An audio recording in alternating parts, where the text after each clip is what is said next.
अदा नंढा जी अदा वॾा वाह जो टाइम तारियो अथई हिन टाइम ते त न घर में हवाली हूंदो ऐं न खोबाटो सदाई सरकारी स्कूल वांगुरु 12 बजे खां पोइ बंदि वे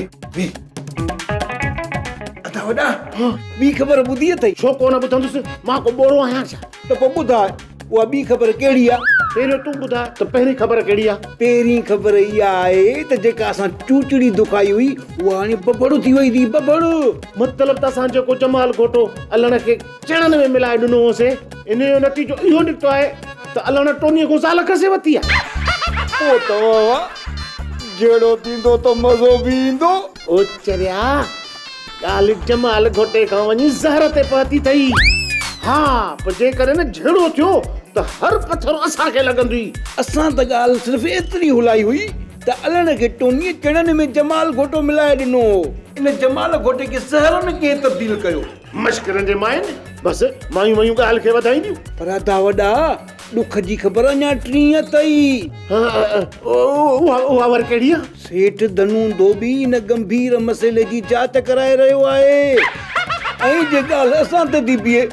त पोइ यार पोइ त ॾाढी बेइज़ती थींदी अदा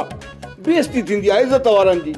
उहे बि असांजी हिन मश्करनि जे ॻोठ में कहिड़ी इज़त आहे मां अव्हांजे हिन गुमनाम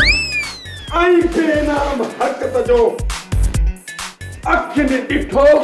ऐं कननि ॿुधो शाहिद बि अहिड़ो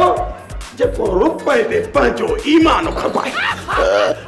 अदा हवाली तूं कटे जो छा पियो करी बाउली खे पियो ॻोल्हियुमि ॿियो वरी छा पियो कयुमि इहा ॻाल्हि कंहिंसां न कजांइ कहिड़ी ॻाल्हि बाउली खे ॻोल्हण वारी न ज़हर मिलाइण वारी चणनि में ईअं मुफ़्त में अव्हां जी जान कोन छुटंदी ख़र्चु करणो पवंदो ख़र्चु कन में खोले मुंहिंजी ॿई ॿाहिरि ॻाल्हि ॿुधो हवालीअ जो वात भंग सां बंदि करणो पवंदो ऐं इहा त तव्हांखे थोरी ख़बर हूंदी त भंग भंडारी पैसनि सां मिलंदी आहे हवाली तूं फिकुर ई न कर खोड़ पैसा अरे तूं सुभाणे वठिजां न पक सफ़ा पक हा त पोइ ठीकु आहे तव्हां ॿई ॿाहिरि वेठा ॿिया ॿई ॿाहिरि सॼे ॻोठ जी गिला जो बाबो घोबाटो बि शाम ताईं मस ईंदो तेसी ताईं गिला जो मूं क्यों ॾेई थो वञां क्यों गिला थोरो गिला क्यों